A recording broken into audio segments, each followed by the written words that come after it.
Hi everyone, in this video, I will show you how to fix Zoom audio not working during meetings.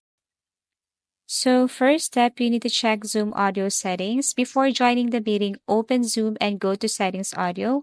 Under speaker, click test speaker and ensure you can hear the test sound. Under microphone, click test mic and speak to see if it picks up your voice. Also, during the meeting, click the arrow next to the microphone icon in the bottom left corner. Ensure the correct speaker and microphone are selected. Now, check if the audio or the device audio input and output is correct. So, ensure your device is using the correct audio input and output.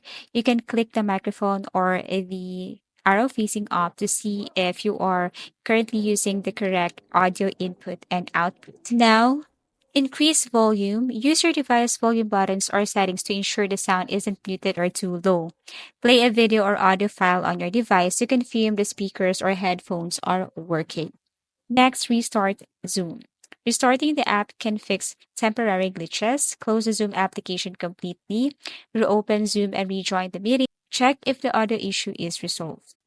Next is reinstall Zoom. So if none of the above steps work, reinstalling Zoom can resolve deeper software issues. Uninstall Zoom from your device. You can go to add and remove and go to Zoom, search for Zoom, uninstall this one. Now open any web browser and then search for Zoom or type Zoom download. And what you're going to do here is you need to download again the Zoom application. Last but not the least, test your internet connection, run a speed test, restart your router, switch to a wired connection, and make sure that you have close bandwidth heavy application. And that's it. Thank you for watching and see you again in our next video tutorials.